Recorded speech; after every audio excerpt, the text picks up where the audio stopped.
Hello guys, so firstly, if you're not subscribed, make sure you subscribe.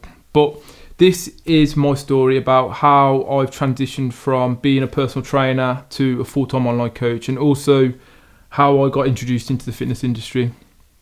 So the earliest memory that I can remember is back in too long ago now, when I was in primary school. I had a teacher who would always make us try new food every week, and this was sort of like the first indication to me that I'm a fussy eater. Now, I'm still a fussy eater today, and Christian, my coach, probably hates me for it as well, but it's working. But yeah, she would always make us try new food every week, and I would be the kid that sat next to the bin to make sure that as soon as she gave me that food, I chucked it in the bin. Like things like carrots, I can't even remember now, but basically anything that made me feel sick, I didn't want it, I spat it in the bin. But one day she actually collared me, chucking it in the bin, and then she had a discussion with my parents and myself and just saying, you're never going to be big, strong and healthy if you don't start eating ways. And I think this was sort of the first sign to me of how mental health can affect what you do in life. And I know it's only something little, but if I look back on it, this probably affected me into my 20s. Like the decisions I made from not pursuing rugby due to it, not starting the gym until a later age because of it, and it all stemmed back from a young childhood memory. Then when you look at the psychological stuff of when people suffer with things, it always comes back to their childhood, and I think that is probably the main thing that sort of affected me from pursuing what I wanted to do. Then after that, I'd probably say the next memory would probably be in high school when I tried out for football, and if anyone knows me, I cannot kick a football to save my life, or a rugby ball. The guy told me basically you should go and try rugby because you can't kick a football. So once I decided to go and pursue rugby, this was sort of my first indication of actually fitting in somewhere. Like I'm probably the most introverted person on the world. Like I'm not very sociable and I don't really fit in with people, but rugby gave me that sort of sense of belonging. And my first sort of taste of being able to be competitive and understanding that the more work you put in, the better you're going to get at it.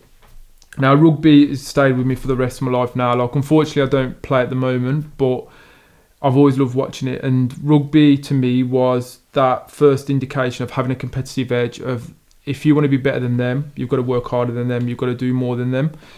And rugby was my scapegoat as well. It was sort of what the gym is to me now, like a lot of people.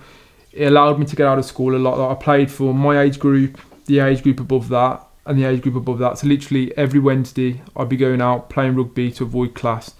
I think I never was going to be good at academics because of my dyslexia. Like if you read me Instagram captions or any social media captions, there's probably going to be about 5 spelling mistakes in there. I do try and use Google Documents, but sometimes I don't notice it either. But yeah, from an academic perspective, I didn't really get on well with school, but I always had that love for sport and pursuing something that's always going to better me. And that is where sort of that competitiveness and almost like team building come from. Quickly after high school then, I went to college to try and pursue rugby to a degree at Sutton College. So we was promised a rugby academy. It was sort of a rugby academy, but not to the level that I thought it'd be. And I was 65 kilos, trying to play as a number 8, which if anyone who follows rugby knows 65 kilos as a number 8 isn't the best weight to be.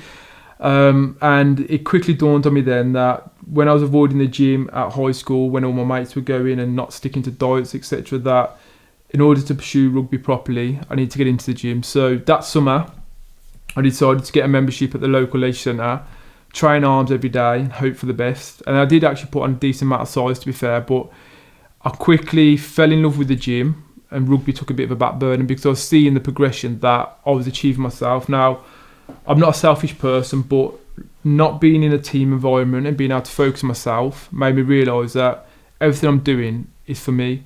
And this is what made something click in my head then of like, right, if I can do this for me, the gamer who didn't really fit in, didn't really have much confidence, had low self-esteem, couldn't pull any females, had no talk, very introvert, could actually get something out of the gym and feel a lot more confident about it, then I could pursue this and help other people. So after I'd been a couple of months in the gym, I decided to get my gym instructor qualification and quickly got a job that, well, I didn't get the job, my mum got me the job. She rang up the gym to see if they got any jobs. And that carried on for like 5 to 6 years. In that time, then after a year, I decided to become a personal trainer. So I've been personal training pretty much ever since, until I went fully online. Now, from a personal training perspective, I think this is where the results I get online and the interactions I have with my clients stands out from the crowd. I've already done over 5,000 hours of one-to-one personal training, which nowadays, I hate slagging people off, but once you've done one show, it doesn't make you an online coach. There's so much more that goes into being a coach than just getting in shape and then expecting that blueprint to work for everyone.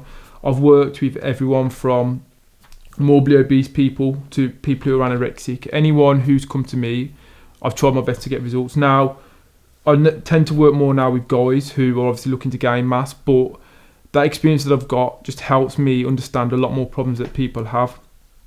Now, after the 5-6 years of being at the Leisure Centre, I took the leap in 2019 to go fully self-employed at Snap Fitness. So that's where I was personal training out of. In that time frame as well is when in February I decided to compete for the first time, which at the time I thought was a smart idea, but in realistic I wasn't. Didn't have enough money to compete. I had no clue what I was doing. Like, that was the first time I learned about how to track your macros, so it shows how bad I was from a knowledge perspective.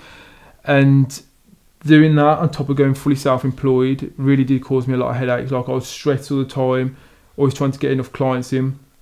Fortunately for me though, I built up my client base. So just after my show, I was full-time personal training. But then unfortunately the C word hit, and then everything went to pot then. So in April, when the C word hit, I started working at Morrison's. I was building up my online coaching at the back of that.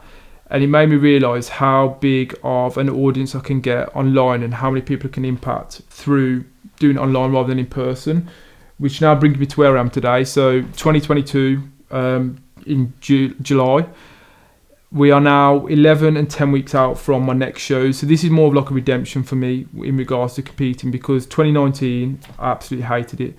This is more me proving to me that I'm better than that. And we're now fully online. And yeah, stay tuned with the YouTube, because what we're going to be having on here, there's going to be a lot more behind the scenes of how I run my coaching business, how I get my client results, but also the training side of it as well. I've actually showing you almost a fly on the wall of my training and how I run things. But yeah, make sure you like, comment, and do the usual jazz, and subscribe.